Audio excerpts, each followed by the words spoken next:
pro EAD à distância, e os professores da rede estadual, os professores que hoje estão no dia a dia das escolas do Paraná, conseguiram, né, Rony, notar a diferença do aluno antes e depois e agora. E aí eu queria que você falasse um pouco dessa experiência, um bom dia para você, inclusive, o que vocês notaram nos alunos da rede estadual que saíram do presencial, foram para o digital, e saíram do digital e foram novamente para o presencial? Bom dia a todos. Bom dia aos colegas do painel, também a plateia. Na Secretaria Estadual de Educação e como a rede estadual, o Brasil como um todo, com a pandemia e com a suspensão das aulas presenciais, a educação básica ela não vivenciava o EAD. Então, foi um primeiro momento de vivência do EAD.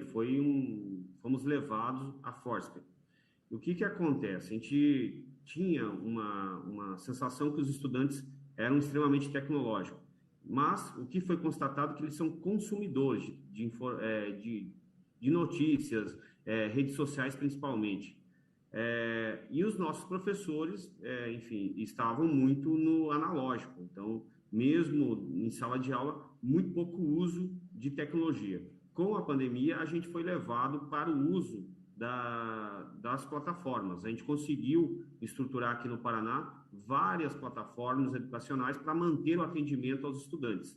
Então, o Paraná foi o primeiro estado, inclusive com o Grupo RIC, a disponibilizar os multicanais. A gente foi o Paraná que levou isso na vanguarda a disponibilizar os 3 multicanais. Depois, também, estruturamos um atendimento por IPTV. E o Paraná desenvolveu uma formação aos professores para o uso de plataforma.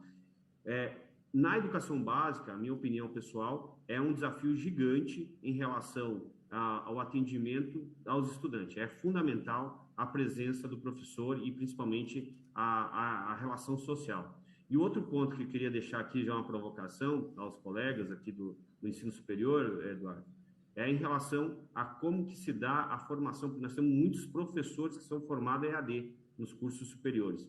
A gente vê uma dificuldade dos professores que a gente recebe hoje em AD. Então, se eles entendem que precisa ter um acompanhamento mais de perto, como a gente tem a OAB, inclusive, que faz esse acompanhamento no curso de Direito, se eles entendem isso no curso de licenciatura, se cabe esse ponto, principalmente no EAD. Tá aí a opinião do Rony Miranda. Eu até anotei aqui a palavra que ele colocou, professores no analógico. Então, ele também traz o outro problema. Os professores que vieram do digital para o analógico também encontram problemas. Como lidar com isso? Até mesmo quando vocês contratam os especialistas, os mestres, para levar a modalidade EAD para os alunos, e a corrente contrária. Eu vou jogar essa pergunta para vocês que estão aqui hoje defendendo o EAD, e aí daqui a pouco a gente começa com a defesa de cada uma das ideias e dos painéis. Quem quer começar? Muito bem.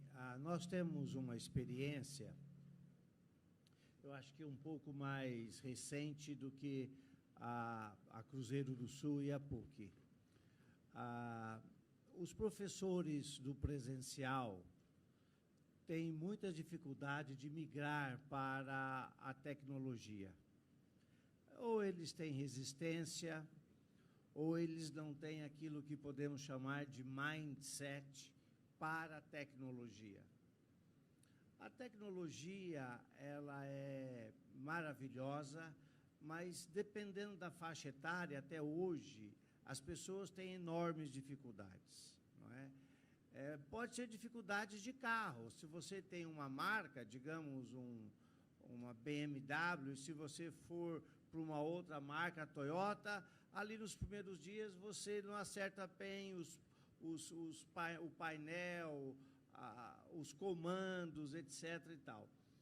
Na tecnologia é um pouco mais complexo.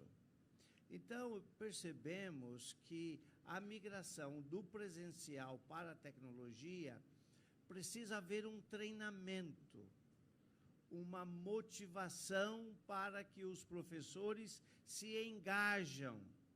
E, lamentavelmente, aí você vai passar por uma segunda fase, que é o perfil, a pessoa que não tem o perfil, não é? Eu creio que é como falar e escrever. Todo mundo escreve, mas nem todo mundo fala. Então, muitos preferem só falar e outros preferem só escrever. E aí eu pergunto, como é que a gente sai dessa transformação? É possível essa transformação desses profissionais ou é algo que ainda precisa ser trabalhado? Bom, acho que a pergunta é muito válida quando a gente acaba utilizando desses recursos tecnológicos numa formação, né? E olhando para um docente passa a ser mais importante ainda. E quando eu olho para esse docente, eu vejo lá a sua vida, a sua trajetória acadêmica desde o momento em que ele ingressa em uma universidade. Então, vou trazer o case PUC aqui, em que a gente busca um acompanhamento desse estudante a partir do ingresso dele, ou seja, a partir do momento em que ele faz a inscrição. De tal forma que eu preciso mostrar para ele qual a metodologia, a partir daquele momento, ele vai se desenvolver enquanto um profissional, até ele chegar como um professor, seja da educação básica ou superior. Por que eu falo isso? Porque, como eu trouxe anteriormente, muitos de nós estudamos numa educação bancária, presencial, com livros mais analógicos. E quando eu trago para o EAD, em muitos momentos eu tenho um recurso tecnológico. Ao invés de ir na biblioteca e pegar um livro e estudar, eu vou numa biblioteca digital e lá eu pego um livro e faço o meu estudo. Ao invés de estar em uma sala de aula presencial com o professor, eu estou online discutindo com ele e aprendendo com ele. Mas aí tem um ponto muito importante, que o professor Eleazar trouxe também, que é a autonomia, ou seja, o quanto ele pode e deve se organizar para essa formação.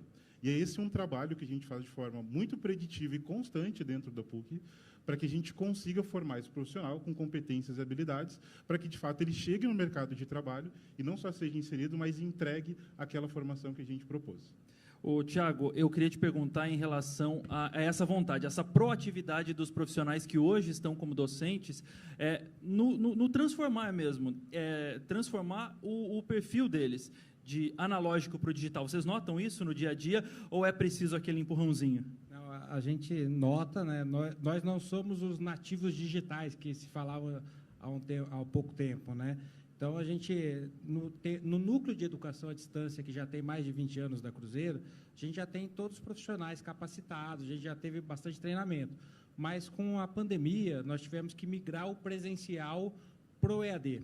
E aí a gente sentiu muita dificuldade, né? A gente tinha um volume grande de professores que tiveram dificuldade em transformar esse conteúdo à distância.